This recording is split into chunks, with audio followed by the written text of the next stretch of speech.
नमस्कार।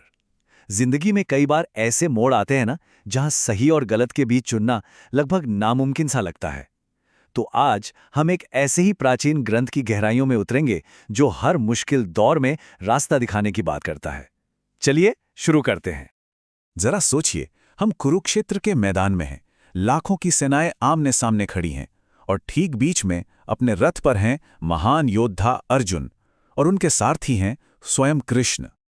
बाहर तो शंख और नगाड़ों का जोरदार शोर है, पर असली लड़ाई वो तो अर्जुन के मन के अंदर मची हुई है। और बस यहीं से गीता का पूरा संवाद शुरू होता है। और देखिए, ये सवाल सिर्फ अर्जुन का नहीं है, ये हम सब का सवाल है। जब किसी के काम के उसूल उसके अपने पर्सनल वैल्यूज से टकराने लगें, या परिवार की उम्मीदें किसी के सपनों के आड़े आ जाएं, तब इंसान क्या करे? तो कहानी का ये पहला हिस्सा अर्जुन की इसी गहरी नैतिक दुविधा के बारे में है। एक ऐसी उलझन जिसने दुनिया के सबसे बड़े धनुर्धर के हाथों से उसका गांडीव तक छुड़वा दिया है। अर्जुन की जो हताशा है वो उनके इन शब्दों में साफ झलकती है। वो कह रहे हैं कि मैं अपने ही गुरुओं और बड़ों पर तीर चलाने से अच्छा तो भीख मांगकर जी लूंगा। सोचिए जरा, ये कुछ वैसा ही है जैसे किसी को अपने ही मेंटर या किसी करीबी दोस्त के खिलाफ एक बड़े प्रोफेशनल कंपटीशन में उतरना पड़ जाए। अर्जुन एक क्लासिक नो विन सिचुएशन में फंस गए हैं। मतलब वो कहते हैं, हमें तो ये भी नहीं पता कि हमारे लिए क्या बेहतर है, उन्हें जीतना या उनके हाथों हार जाना। दोनों ही सूरतों में हार तो असल में उन्हीं की है। और अब आता है कहानी का सबसे बड़ा मोड़, वो पल जब अर्जुन की हताशा मार्गदर्शन पाने की एक गहरी प्यास में बदल जाती है। ये वो मोमेंट है जब अर्जुन अपनी उलझन को स्वीकार कर लेते हैं और पूरी तरह से कृष्ण के सामने सरेंडर कर देते हैं। ये मानने जैसा है कि मैं अकेले इसका हल नहीं निकाल सकता, मुझे मदद चाहिए। और बस यहीं से गुरु और शिष्य का वो महान संवाद शुरू होता है। और यहाँ जो बात वाकई दिलचस्प है वो ये है कि कृष्ण तुरंत कोई सल्यूशन नहीं देते। वो अर्जुन के सवाल का जवाब देने के बजाय सवाल को ही पलट देते हैं। वो सीधे समस्या की जड़ पर वार करते हैं, यानी अर्जुन के देखने के नजरिए पर। कृष्ण का ये पहला कथन ही समझ लीजिए पूरे खेल को बदल देता है। वो अर्जुन से कहते हैं कि तुम उन चीजों के लिए दुखी हो रहे हो जो दुख करने के लायक ही नहीं है। और ये एक लाइन उस गहरी फिलॉसफी की नींव रखती है जो आगे आने वाली है। तो कृष्ण की जो पूरी टीचिंग्स हैं उन्हें हम मोटे तौर पर दो रास्तों में समझ सकते हैं। पहला कर्मयोग यानी सही एक्शन का रास्ता, और दूसरा ज्ञान योग यानी सच्चे नॉलेज का रास्ता। चलिए अब इन दोनों को एक एक करके समझते हैं। ठीक है, तो पहले रास्ते को समझते हैं। कर्मयोग, इसका मतलब है इस दुनिया में रहते हुए सही ढंग से काम करने की कला। कर्मयोग का मतलब सिर्फ काम करना नहीं है, बल्कि कुशलता से काम करना है। और ये कुशलता आती है मन को शांत रखने से, मतलब सफलता और असफलता दोनों में एक जैसा भाव रखना। आज की भाषा में इसे डीप वर्क या फ्लो स्टेट भी कह सकते हैं, जहां इंसान काम में इतना डूब जाता है कि नतीजों की चिंता पीछे छूट जाती है। और यहीं पर आता है गीता का शायद सबसे प्रसिद्ध श्लोक। कृष्ण कहते हैं, तुम्हारा अधिकार सिर्फ कर्म करने पर है, उसके फल पर कभी नहीं। सोचिए, एक स्टार्टअप फाउंडर का फोकस एक बेहतरीन प्रोडक्ट बनाने पर होना चाहिए, ना कि सिर्फ इस चिंता में कि उसे कितनी फंडिंग मिलेगी। कर्म पर ध्यान, फल पर नहीं। अच्छा, तो ये तो हुआ कर्म का रास्ता। अब चलते हैं दूसरे और शायद ज्यादा गहरे रास्ते पर, ज्ञान योग।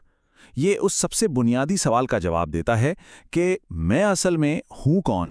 ज्ञान योग हमें हमारे दो सेल्फ के बीच का फर्क बताता है। एक तरफ है हमारा लोअर सेल्फ यानी अहंकार, हमारी job title, social media profile, हमारी डिग्रियां, ये सब कुछ जो अस्थायी है, बदलता रहता है। और दूसरी तरफ है हमारा हायर सेल्फ या आत्मा, जो इन सब किरदारों के पीछे का वो स्थायी मैं है जो कभी नहीं बदलता।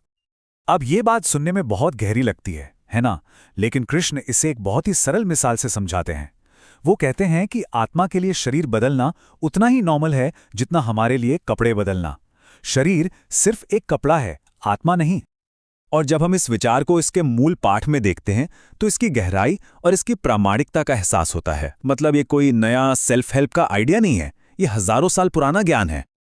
कृष्ण आत्मा के इन अविनाशी गुणों के बारे में बताते हैं कि इसे शस्त्र काट नहीं सकते, आग जला नहीं सकती, पानी गीला नहीं कर सकता।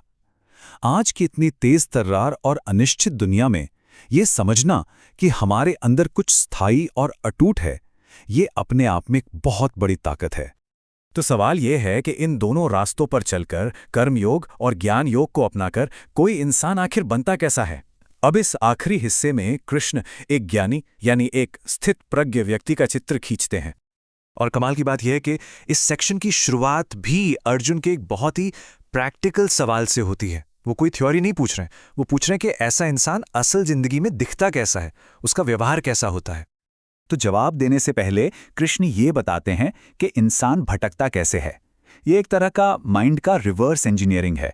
ये एक चेन रिएक्शन है जो दिखाता है कि कैसे किसी चीज के बारे में बस सोचने भर से एक डोमिनो इफेक्ट शुरू होता है जो आखिर में इंसान के विवेक को ही नष्ट कर देता है। और फिर वो ज्ञानी और अज्ञानी के मन की तुलना एक बहुत ही खूबसूरत मिसाल से करते हैं। अज्ञानी का मन एक छोटे तालाब जैसा है जो दूसरों की वैलिडेशन की बारिश पर निर्भर रहता है, जबकि ज्ञानी का मन उस सागर की तरह है जो हमेशा अपने आप में भरा रहता है।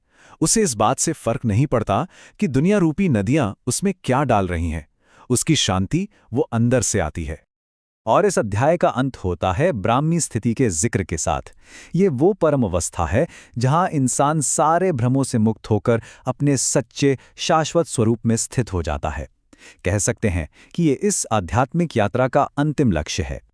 तो ये सारी बातचीत हमें एक बहुत बड़े सवाल पर लाकर छोड़ देती है कि अगर ये मान लिया जाए कि हमारे अंदर कुछ ऐसा है जिससे कोई संकट, कोई मुश्किल छू भी नहीं सकती, तो क्या हमारी आज की परेशानियां और डर उतने ही बड़े लगेंगे?